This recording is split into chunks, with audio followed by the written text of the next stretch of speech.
Assalamualaikum warahmatullahi wabarakatuh. Baiklah, kami akan mempresentasikan hasil dari tugas kelompok yang telah kami buat yang berjudul Manajemen Rantai Pasokan dan Keunggulan Kompetitif. Sebelumnya kami akan memperkenalkan anggota kelompok kami. Yang pertama ada Agung Gumelar 1810 1152 610387. Yang kedua ada Dival Emirul Akbar 1810 1152 610398. Dan ada Fakrul Razi 1810 1152 610401. Dan terakhir Husnul Khatib 1810 1152 610408. Untuk yang pembaca pertama akan disampaikan oleh saya sendiri. Manajemen rantai pasokan dan keunggulan kompetitif. Penerapan manajemen rantai pasokan sangat diperlukan bagi perusahaan untuk meningkatkan daya saing industri yang berdampak pada kinerja perusahaan. Perusahaan perlu mempertimbangkan permasalahan rantai pasokan untuk memastikan bahwa manajemen rantai pasokan mendukung strategi yang dilakukan perusahaan. Strategi perusahaan digunakan untuk pengembangan operasional perusahaan agar dapat bersaing menguasai posisi yang ada di pasar. Supply chain management. Pengertian supply chain management yaitu merupakan metode, alat, atau pendekatan yang terintegrasi dan mengelola rantai pasokan dengan semangat kolaborasi dan koordinasi. Penggunaan SCM akan melibatkan internal dan eksternal perusahaan yang terlibat dalam rangka memuaskan konsumen akhir yang lama. Ruang lingkup SCM Management yaitu seluruh aktivitas yang terjadi terkait aliran materi, aliran uang, dan aliran informasi di sepanjang mata rantai perusahaan. Manajemen rantai pasokan. Manajemen rantai pasokan adalah koordinasi dari keseluruhan kegiatan rantai pasokan, dimulai dari bahan baku dan diakhiri dengan pelangganan yang puas. Manajemen rantai pasokan mencangkup pemasok, perusahaan manufaktur atau penyedia jasa, perusahaan distributor, grosir atau pengecer yang mengantarkan jasa ke konsumen akhir. Selanjutnya akan dibacakan oleh Fakrul Razi. Pada Fakrul Razi silakan. Baiklah, saya akan melanjutkan presentasi dari teman saya tadi yang masih membahas tentang manajemen rantai pasokan. Pengelolaan manajemen rantai pasokan adalah seperangkat pendekatan untuk mengefisiensikan integrasi pemasok, produsen, gudang, dan toko-toko, sehingga barang yang diproduksi dan didistribusikan dalam jumlah waktu yang tepat dan lokasi yang tepat untuk meminimasi biaya dan memberikan kepuasan layanan kepada konsumen. Yang berikutnya yaitu prinsip manajemen rantai pasok. Prinsip dari penerapan manajemen rantai pasok konstruksi adalah merangkul semua entitas pada rantai pasok menjadi satu kesatuan, mendorong integrasi dan sinkronasi dari aliran material, aliran kas, dan aliran informasi, serta menekankan setiap entitas dalam rantai pasok yang seharusnya membangun hubungan kemitraan dan strategis dalam rangka mereduksi biaya total dan meningkatkan kepuasan konsumen. Konsep rantai pasok bermula dari konsep logistik. Dengan perkembangan zaman, konsep logistik bergeser menjadi manajemen rantai pasokan.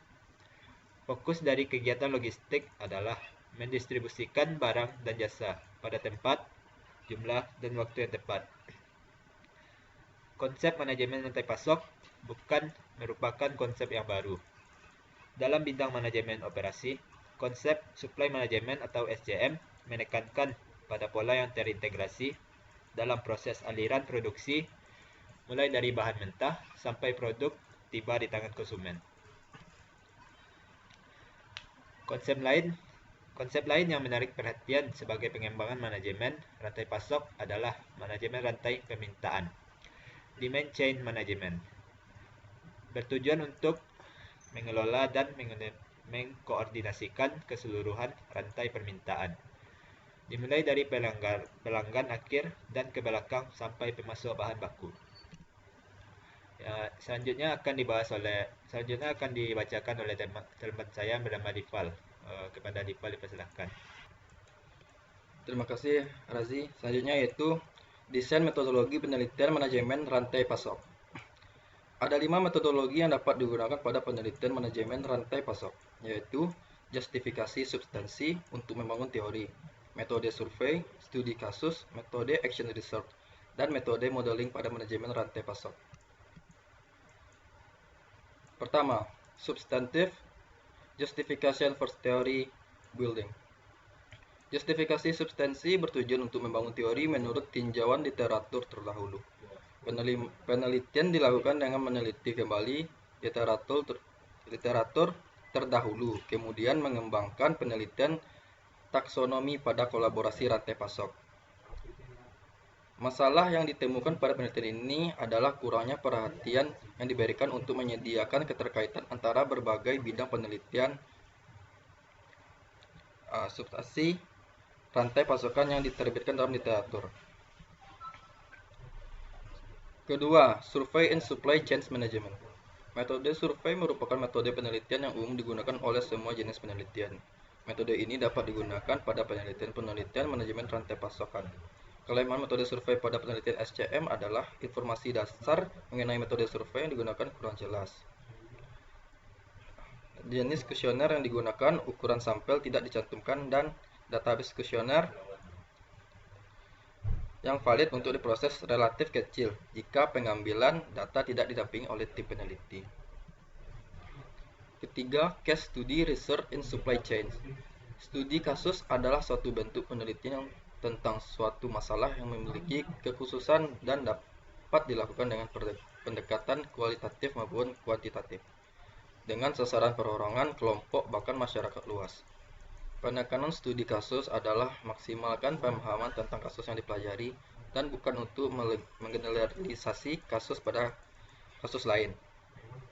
Penelitian manajemen rantai pasok banyak menggunakan metode studi kasus. Tujuan penelitian studi kasus SCM adalah menganalisa kondisi manajemen rantai pasokan ketika memberikan penelitian dan mencoba memberikan solusi pada permasalahan harus sesuai pasokan yang terjadi di perusahaan tertentu. Keempat, action research in supply chains. Action research dikenal dengan banyak nama, seperti participatory action research, collaborative inquiry, emancipatory research, dan contextual action research. Action research bertujuan untuk memberikan kontribusi pada tataran praktis terhadap masalah yang dihadapi pada objek penelitian. Metode penelitian ini dilakukan secara sistematis dan memastikan intervensi yang dilakukan atas dasar pertimbangan teoritis. Penelitian SCM yang menggunakan metode action research akan mengarahkan objek penelitian pada tataran solusi dari permasalahan yang dialami terkait rantai pasokannya. Baiklah, selanjutnya akan disampaikan oleh teman saya, Husnul Khatib. Terima kasih pada Dipal. Selanjutnya saya akan menjelaskan keunggulan kompetitif. Keunggulan kompetitif dapat dicapai apabila rantai kegiatan, mulai dari penyediaan bahan baku hingga produk akhir ke tangan konsumen, terkelola dengan baik. Pengelolaan rantai pasokan ini dikenal dengan istilah manajemen rantai pasok. Manajemen rantai pasok sendiri merupakan hubungan timbal balik antara penyedia dan pelanggan untuk menyampaikan nilai-nilai yang sangat mahal pada pelanggan dengan biaya yang cukup rendah, namun memberikan keuntungan rantai pasok secara menyeluruh. Selanjutnya, kesimpulan. Pengelolaan manajemen rantai pasokan adalah seperangkat pendekatan untuk mengefisiensikan integrasi pemasok, produsen, gudang, dan toko-toko, sehingga barang yang diproduksi dan didistribusikan dalam jumlah waktu yang tepat, dan alokasi yang tepat untuk meminimalisir biaya dan memberikan kepuasan layanan terhadap konsumen. Prinsip dari penerapan manajemen rantai pasok konstruksi adalah merangkul semua entitas pada rantai pasok menjadi satu kesatuan, mendorong integrasi dan sinkronisasi dari aliran material, aliran kas, dan aliran informasi, serta menekan setiap entitas dalam rantai pasok seharusnya membangun hubungan kemitraan dan strategis dalam rangka mereduksi biaya total dan meningkatkan kepuasan konsumen. Selanjutnya saya kembalikan kepada Agung. Terima kasih kepada Husnul Khatib. Baiklah, mungkin hanya itu yang bisa disampaikan oleh kelompok kami. Apabila ada kesalahan, mohon dimaafkan. Assalamualaikum warahmatullahi wabarakatuh.